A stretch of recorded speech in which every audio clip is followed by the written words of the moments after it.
Hello people. तो sample paper 8 शुरू कर रहे हैं। पहला question, how many multipliers of 4 lie between 10 and 250।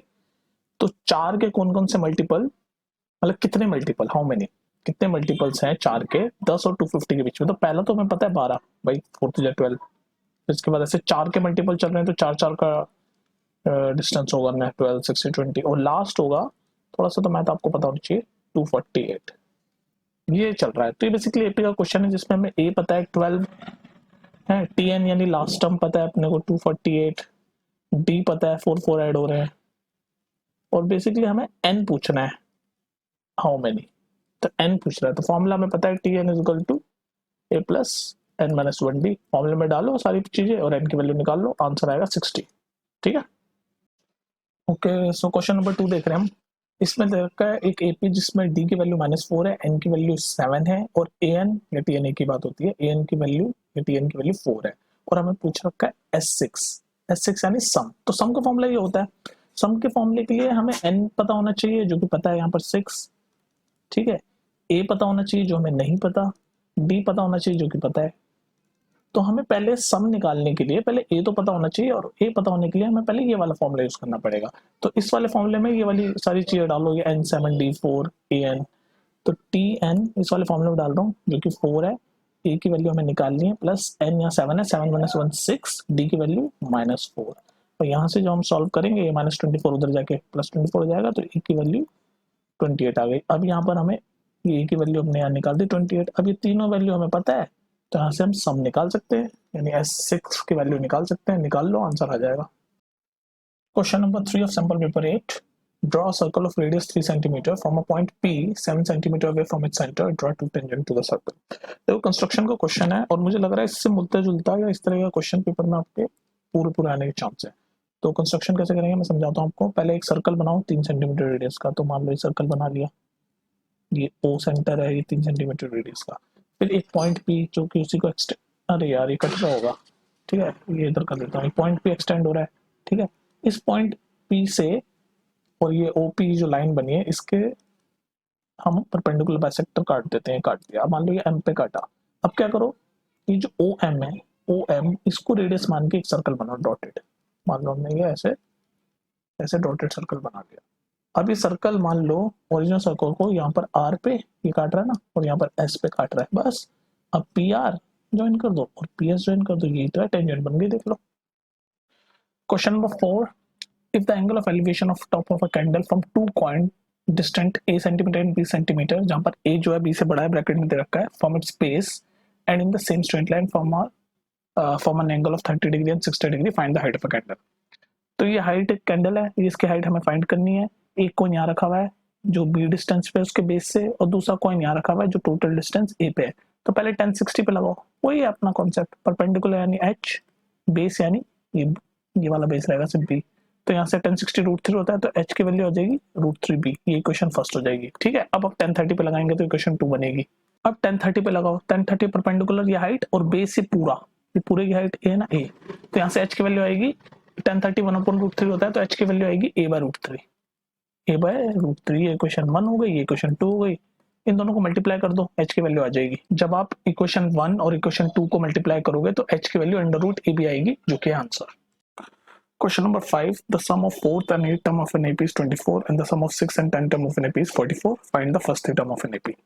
तो 4th और 8th टर्म का सम, तो 4 जब tn equal to a plus n minus 1d फॉर्मूले में डालेंगे तो 4th टर्म होता है a plus 3d, 8th term होता है इसका सम है, ये सम है तो सम कर दिया a प्लस 7d। तो इन दोनों टर्मों का जो सम है उसकी वैल्यू दे रखी है 24।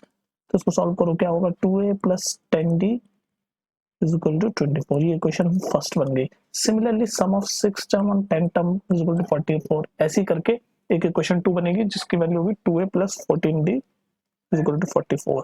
ये इक्वेशन 2 बन गई, ठीक है। अब इक्वेशन 2 में से 1 माइनस करो, 2a 2 गया, 14d minus 10d 4d, 44 minus 24 20। तो यहाँ से d की वैल्यू आ गई 5। अब इस d की वैल्यू या तो इस फर्स्ट में डाल लो या सेकंड में डाल लो, कहीं भी डाल लो, तो उससे a की वैल्यू आ जाएगी, और a की वैल्यू आ गई आपके -13। अब a पता है d पता है, तो फर्स्ट टर्म नहीं निकाल सकते भाई। a पता है -13, +5 कर दो -8, फिर +5 कर दो -3, तो ये लो फर्स्ट टर्म मिल गई, खत्म। क्वेश्चन नंबर 6 लास्ट क्वेश्चन है सेक्शन ए का, simple paper 8। Find the median of the first 10 prime number. तो पहले तो मीडियन का फॉर्मूला देख लो, n/2 plus n/2 plus 1 observation bye 2। तो फर्स्ट 10 प्राइम नंबर क्या होते हैं? 2, 3, 5, 7, 9 नहीं होता, 11, 13, 17, 19, 23, 29। प्राइम नंबर क्या होता है? वो नंबर जो सिर्फ अपने आप से कटते हैं, जैसे कोई भी और किसी से नहीं कट रहा। ठीक है, तो मीडियन का फॉर्मूला होता है n/2। तो n तो 10 है, तो n/2 यानी 10/2 यानी 5 प्लस 10 n/2 प्लस 1 यानी कि 6। ये फिफ्थ और सिक्स्थ ऑब्जर्वेशन को ऐड करके, ऑब्जर्वेशन है ये, नंबर नहीं है, फिफ्थ और सिक्स्थ ऑब्जर्वेशन को ऐड करके अपॉन 2 कर दो। फिफ्थ कौन सा है? First, second, third, fourth, fifth ये रहा, सिक्स्थ ये रहा, यानी 11 प्लस 13 कितना होता है? 24। तो 24 अपॉन 2 करेंगे तो 12 आ जाएगा, जो कि है median. Question number 7, an AP consists of 37 terms. The sum of three middle most term is 225 and the sum of the last three term is 429. Find AP. Very interesting question. देखो इस question में हो क्या रहा है, कह रहा है 37 टर्म है टोटल एपी में, और जो सम है जो मिडिल मोस्ट टर्म के, तो मिडिल टर्म क्या होगा इसका 37 का? 19। तो 18, 19 और 20 ये है मिडिल मोस्ट टर्म तीन, तो इनका सम दे रखा 25। तो फॉर्मूला जो होता है ना, T N is equal to A plus N minus 1 D, इस फॉर्मूले को के जो सम से ये बनाओ तो 18 बनेगा, इस फॉर्मूले में डाल के तो क्या बनेगा? ए प्लस 18 माइनस 1 17 डी, तो ए प्लस 17 डी प्लस ए प्लस 18 डी, है ना, प्लस ए प्लस 18 डी प्लस 20 क्या बनेगा? ए प्लस 19 डी। इसका सम दे रखा है 225। अब इन सबको सॉल्व करो तो क्या बनेगा? एक ए, दो ए और तीन ए, तो 3a प्लस डी को ऐड करो, 17d plus 18d plus 19d, तो 17, 18, 54 हो जाएगा। 3a प्लस 54d की वैल्यू दे रखी है 225। तो ये हो गई इक्वेशन 1।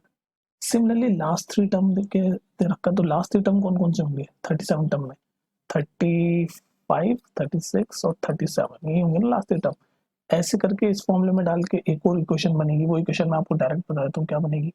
वो बनेगी 3a plus 105d is equal to sum दे रखा है 429, ये दे रखा है ना 429। ये हो गई इक्वेशन 2। अब बताओ ये इक्वेशन 1 हो गई, ये इक्वेशन 2 हो गई। इन दोनों इक्वेशन को हम जैसे सॉल्व करते थे अपने लीनियर इक्वेशन में, सॉल्व करके ए और डी की वैल्यू निकाल लो आप, और ए और डी की वैल्यू मिल जाती है तो एपी तो हम बता ही देते हैं, क्यों?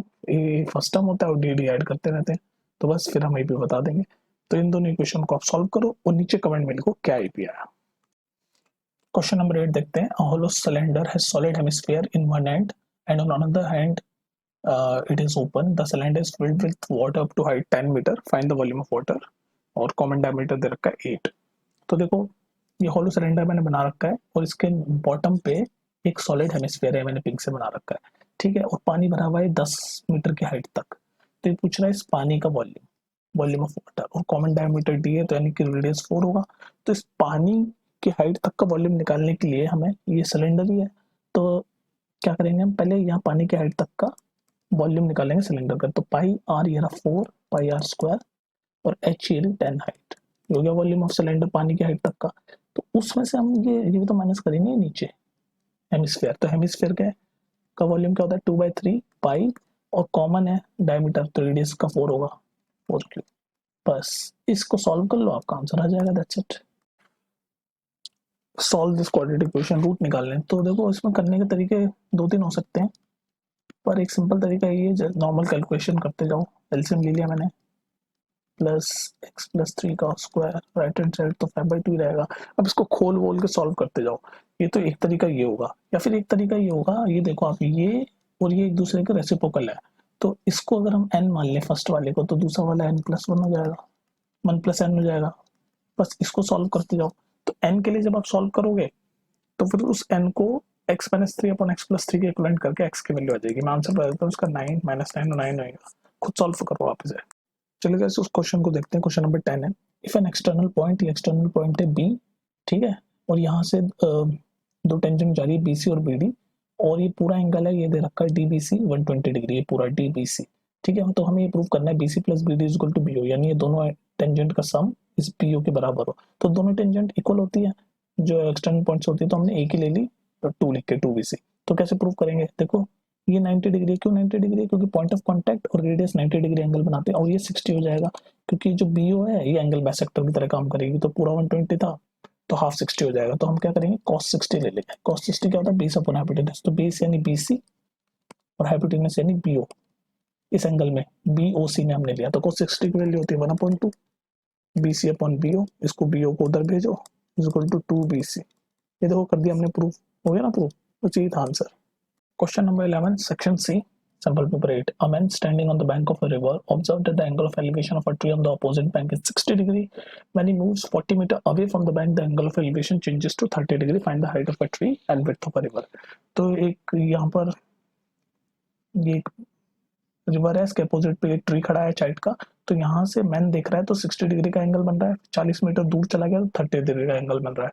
तो ट्री की हाइट पूछिए और ये x यानी विड्थ ऑफ अ रिवर पूछिए। तो पहले 1060 लगाएंगे। 1060 यानी √3, परपेंडिकुलर यानी ये हाइट, बेस क्या होगा ये x। तो यहाँ से h की वैल्यू आ जाएगी √3x। इसको इक्वेशन 1 मानेंगे। नेक्स्ट चलते हैं। ठीक है, ठीक है। तो नेक्स्ट करेंगे 1030। 1030 की वैल्यू होती है 1/√3, परपेंडिकुलर यानी h की वैल्यू हमने यहाँ √3x डाल दी, बेस यानी पूरा 40 + x। इसको सॉल्व करोगे x की वैल्यू आ जाएगी 20 और x की वैल्यू आ जाएगी, तो यहाँ पर डाल के h की भी वैल्यू आ जाएगी। आंसर। इस क्वेश्चन को देखो, question number 12। If the mode of the series is 54, find this f। तो मोड का फॉर्मूला नीचे लिख रखा है, L + H fm - f previous upon 2fm - f previous - f next। तो ऐसे क्वेश्चन बहुत कराए, सॉल्व आप खुद करोगे, मैं बता देता हूँ क्या क्या है। तो पहले fm क्या होता है? fm मतलब सबसे बड़ी फ्रीक्वेंसी। सबसे बड़ी फ्रीक्वेंसी है 16, तो fm की वैल्यू होगी 16। f प्रीवियस मतलब जो सबसे बड़ी फ्रीक्वेंसी है उससे पीछे वाली जो हमें निकालनी है, f हो गई। नेक्स्ट आप समझ गए होंगे, जो सबसे बड़ी फ्रीक्वेंसी है उसके नेक्स्ट वाली, तो f नेक्स्ट क्या होगा हमारा 12। ठीक है। l क्या होता है? l होता है आपके कि कितने कितने के l l होता है आपका कि जो सबसे बड़ी फ्रीक्वेंसी जिसको मोड फ्रीक्वेंसी बोलते हैं उसका लोअर इंटरवल यानी कि 45। तो l हो गया 45। और h होता है कितने कितने के इंटरवल चल रहे हैं, 0 से 15, 15 से 30, 15 के इंटरवल चल रहे हैं। बस ये सारी चीजें आपको पता है। मोड की वैल्यू दे रखी है 54, तो बस इस इक्वेशन में डालो और f की वैल्यू निकाल लो। Question number 13, case based question. देखो दिखने में इतना बड़ा लगता है, मेरे हिसाब से केस बेस्ड क्वेश्चन सबसे इजी होते हैं। इतना बड़ा दे रखा है कुछ नहीं। इसमें बोल रखा है कि एक फिगर है, ये सिलेंडर है जिसमें ऐसे बनाया हुआ है कि ऊपर ऐसे कोन है और नीचे से हेमिस्फीयर है। तो बस पूछ रहा है, और जो पूरा सिलेंडर है उसकी हाइट दे रखी है 40, और ये कोन है जितना उसकी हाइट दे रखी है 24, और डायमीटर 7 है। नीचे भी 7 ही है, डायमीटर सेम है, और डायमीटर क्या है, रेडियस सेम है, 7 है। तो बस पहले पूछ रहा है वॉल्यूम ऑफ अ हेमिस्फीयर। तो डायरेक्ट ही फॉर्मूला क्वेश्चन हो गया, हेमिस्फीयर है इसका वॉल्यूम निकाल दो। 4/3 पाई और r7 दे रखा है, 7 क्यूब निकाल दो, वैल्यू आएगी 718.67। तो एक पार्ट तो ही हो गया। दूसरा कह रहा है L of a cone. L का फॉर्मूला क्या होता है कोन में? r² + h²। भाई r भी पता है 7, h भी पता है 24। इस फॉर्मूले में डालो, आंसर निकालो, दैट्स इट। ये केस बेस्ड क्वेश्चन है, सैंपल पेपर 8 का 13th, उसका सेकंड पार्ट। फर्स्ट पार्ट हम कर चुके हैं, तो सीक्वेंस में देखना वरना कंफ्यूजन हो सकती है। तो इसमें कह रहे हैं find the total volume of an article. Article मतलब ये पूरा जो प्रोडक्ट है, पूरा जो ये जो है, इसका पूरे का हमें वॉल्यूम निकालना है। तो पूरे का वॉल्यूम क्या निकालना का कैसे निकालेंगे? ये पूरा सिलेंडर है, तो वॉल्यूम ऑफ सिलेंडर निकालेंगे हम पहले। उसमें से ये वॉल्यूम ऑफ कोन माइनस कर देंगे, और ये वॉल्यूम ऑफ नीचे हेमिस्फीयर भी माइनस कर देंगे, और सारी चीजें दे रखी है, ये कर देंगे हम, आंसर आ जाएगा। और सब कुछ दे रखा है। सिलेंडर के लिए पाई हाइट दे रखी है पूरी, आर दे रखा है 7, हाइट 40। कोन के लिए, कोन की हाइट ये दे रखी है 24, आर 7 दे रखा है। हेमिस्फीयर के लिए आर 7 दे रखा है। सारी चीजें दे रखी है। Volume of cylinder minus volume of cone minus volume of hemisphere करो, आंसर आ जाएगा। चलो गाइस इस क्वेश्चन को देखते हैं। सैंपल पेपर 8 का लास्ट क्वेश्चन है, 14th, केस बेस। तो ये फिगर दे रखा है, इसमें हमें एपी की वैल्यू फाइंड करनी है। क्वेश्चन में दे रखा है कि एबी की लेंथ 6 है, एसी की 9 है और बीसी की 4 है। तो AB plus BC plus AC हमने 19 लिख दिया। ठीक है। अब एक बात बताओ, एबी, एपी और एक्यू सेम होंगे? क्यों होंगे? क्योंकि किसी एक्सटर्नल पॉइंट से जब टेंजेंट जाती है तो सेम होती है। सिमिलरली ये भी तो टेंजेंट है एक्सटर्नल पॉइंट बी से, तो बीपी और बीडी भी सेम होंगे। सिमिलरली ये भी टेंजेंट है, दो टेंजेंट है एक्सटर्नल पॉइंट सी से, तो सीडी और सीक्यू भी सेम होंगे। तो हमें एपी निकालना है। तो एबी प्लस बीसी। ठीक है। अब आप क्या करोगे?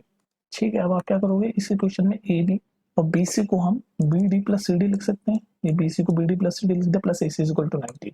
ठीक है। अब नेक्स्ट स्टेप पे देखो, स्टेप पे देखो, इस बी डी की जगह बीपी लिख सकते हैं, तो ये बीपी हो जाएगा। तो ए बी प्लस बीपी क्या होगा, ये second, A B plus BP AP हो जाएगा पूरा। सिमिलरली सी डी की जगह सी क्यू लिख सकते हैं, सी डी की जगह यहाँ सी क्यू लिख दिया। और ठीक है, और ए सी प्लस सी क्यू क्या हो गया, ए क्यू, तो ये पूरा ए क्यू हो गया, तो A P plus A Q 19 हो गया, पर ए पी और पी क्यू सेम है, तो हमने लिख दिया 2 ए पी इजिकल टू 19, तो यहाँ से ए पी की वैल्यू आ गई 19/2 जो कि है आंसर। ओके, इसको देखो, लास्ट क्वेश्चन है सिंपल इपोरेट का, बड़ा इंटरेस्टिंग क्वेश्चन है। एक ट्रायंगल है एबीसी, राइट एंगल ट्रायंगल, और उसमें बीडी की लेंथ दे रखी है 8, डीसी की लेंथ दे रखी है 4। तो हम for the sake of solving the question A F को एक्स मान लेते हैं। अगर ए एफ एक्स मानेंगे तो ए भी एक्स लेना पड़ेगा, क्यों? क्योंकि ए एफ और ए ई जो टेंजेंट है और दोनों टेंजेंट है एक्सटर्नल पॉइंट से सेम होती है। सिमिलरली ये भी 8 हो जाएगा क्योंकि बी एफ और बी डी भी टेंजेंट है, तो डी सी 4 है तो ई सी 4 हो जाएगा क्योंकि ये दोनों भी टेंजेंट है, ये वाली ये दोनों भी टेंजेंट है और ये दोनों भी टेंजेंट है। बस अब पाइथागोरस लगा के सॉल्व कर दो इसको। हमें तो ए बी की वैल्यू निकालनी है ना, ये पूरे ए बी की, तो पाइथागोरस लगा दो इस पे। पाइथागोरस कैसे लगाओगे? हाइपोटेनस का स्क्वायर 8 प्लस एक्स का स्क्वायर, ये बेस का स्क्वायर 8 प्लस 4 12 का स्क्वायर, प्लस परपेंडिकुलर का स्क्वायर यानी एक्स प्लस 4 का स्क्वायर। इसको जब सॉल्व करोगे, सॉल्व आप खुद करोगे, तो एक्स की वैल्यू आ जाएगी 12, और ये एक्स की वैल्यू जब 12 आएगी तो ए भी हो जाएगा 8 प्लस 12 20, जो कि होगा आपका आंसर।